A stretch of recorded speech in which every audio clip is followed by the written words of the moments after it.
जी को फ़ोन भी किया था। बता रहे थे एक लड़का है नज़र में, उनका अपना घर है और लड़का भी अच्छा है। अरे तो फिर बस बात चलाओ ना, एक बार देखे तो सही लड़का और घर बार कैसा है। कौन से लड़की की बात चल रही है यहाँ? तुम्हारी शादी की बात चल रही है बेटी। अब तुम्हारी शादी की उम्र हो रही है तो लड़का तो देखना पड़ेगा ना। उफ़ो, मुझे अभी नहीं करनी शादी वादी। ये तो मेरे खेलने कूदने के दिन है। बहुत खेल कूद ली तुम, अब घर के काम धाम सीखने की कोशिश करो, समझी? ससुराल जाकर हमारी नाक मत कटवा देना। सब्जी काटनी तो आती नहीं इसको, तो नाक ही कटवाएगी। अरे मैं इसे शादी तक अच्छे से सब सिखा दूंगी। आप तो बस उस लड़के से इसकी शादी की बात चलवाओ।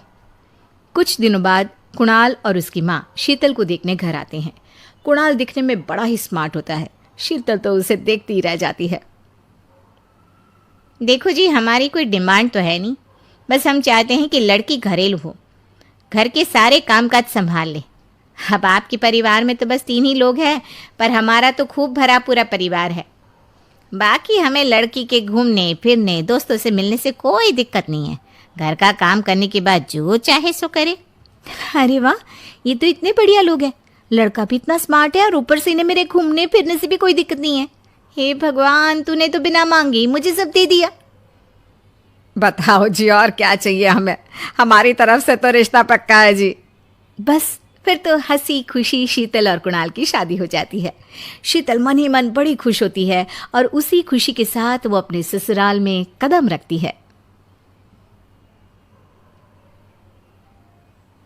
आओ बहू, तुम्हारा अपने ससुराल में स्वागत है। ये मिलो अपने परिवार से।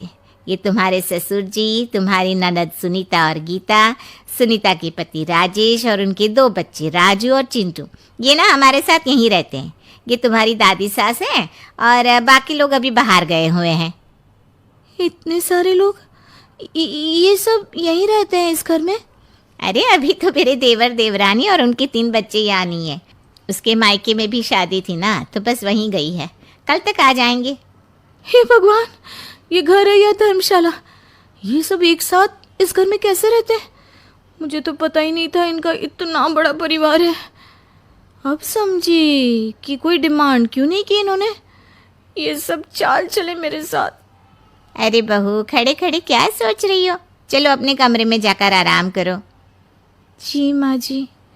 अगले दिन शीतल का ससुराल में पहला दिन होता है। शीतल रसोई में जाकर सबके लिए खीर बनाने लगती है। तभी उसकी ननद सुनीता आती है। अरे वाह भाभी, आज क्या बना रही हो?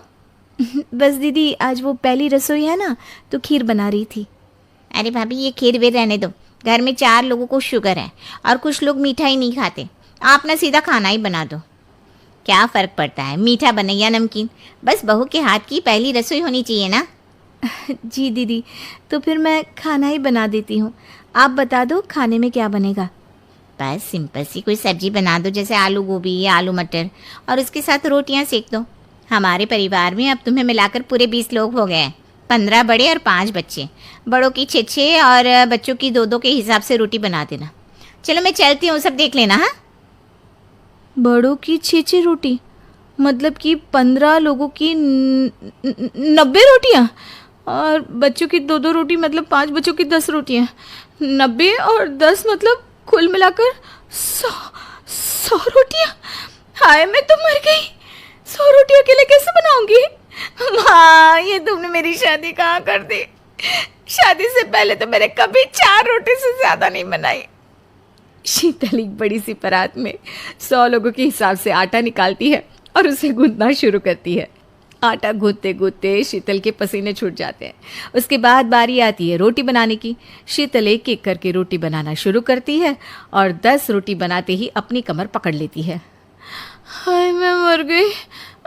मेरी कमर टूट गई खड़े खड़े, और ऊपर से इतनी गर्मी।